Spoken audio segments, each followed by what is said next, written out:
repose essentiellement sur la découverte d'un vieux plan, un plan de la seconde moitié du XVIIIe siècle, qui nous a permis de relocaliser une chapelle que l'on recherchait depuis un certain temps, qui s'appelle Saint-Étienne.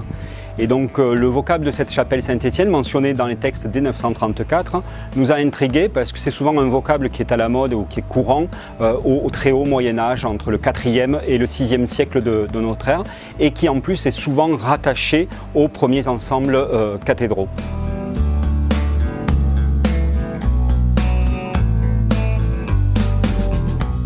On peut aujourd'hui supposer qu'on se trouve confronté aux vestiges de la première cathédrale en s'appuyant sur deux points. Tout d'abord la datation. On est sur un bâtiment qui est construit, qui existe déjà au tout début du 7e siècle et on pense qu'il est construit dans le courant du 6e siècle, ce qui est tout à fait cohérent avec la première mention d'un évêque à Aisne qui date des années 571-572. Ensuite, c'est la taille de ce bâtiment, avec une abside qui fait près de 13,50 m de diamètre, une nef qui se déploie sur près de 35 mètres de longueur, qui montre qu'en fait on est confronté là à une église monumentale, de très grande taille, qui dans ses volumes est quasiment identique à la cathédrale romane d'aujourd'hui.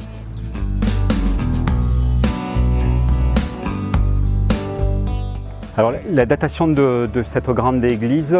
s'est appuyée sur des analyses au radiocarbone, les C14, qui ont été effectuées sur des tombes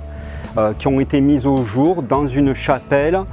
latérale, en fait, dans une chapelle qui flanque la nef de l'édifice primitif. C'est la datation de ces tombes qui nous a montré qu'en fait on avait des premières inhumations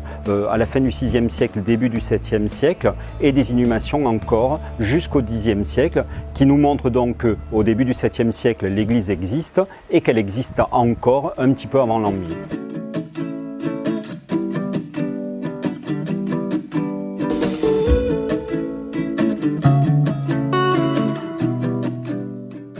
Alors dans les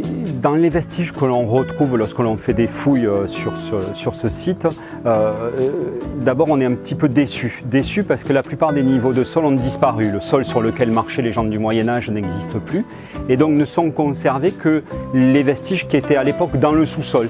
La fondation de l'église cathédrale, mais aussi les creusements des tombes. Tout le reste des niveaux de sol a disparu suite à l'érosion du plateau et aux reconstructions qui sont intervenues dans un second temps.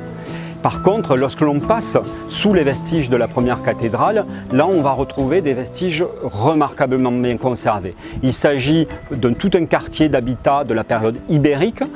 occupé entre le 3e siècle et le 4e siècle, voire même le courant du 5e siècle avant Jésus-Christ, et où on a des maisons conservées avec des murs parfois qui font 1,50 m d'élévation, et bien entendu tous les niveaux de sol à l'intérieur de la maison avec tout un tas d'objets de la vie quotidienne.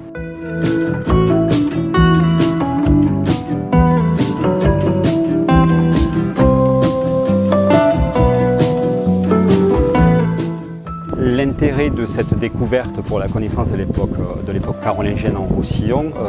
est fondamental dans le sens que pour la première fois on a la mise au jour d'un bâtiment très ancien, probablement la plus ancienne église connue, mais surtout qui est formellement daté par des analyses scientifiques, en l'occurrence ici le C14, c'est-à-dire les analyses au radiocarbone. Donc là, ça c'est quelque chose qui marque l'originalité de ce site. L'autre intérêt aussi, c'est d'avoir un bâtiment qui est tout à fait représentatif de ce premier art roman ou pré-roman qui va marquer le début de l'époque carolingienne, avec un bâtiment qui ne va pas beaucoup se transformer depuis le très haut Moyen-Âge et surtout qui ne va pas subir de transformations qui vont oblitérer en fait ces formes primitives telles qu'on pourrait l'observer sur d'autres sites bien connus du département.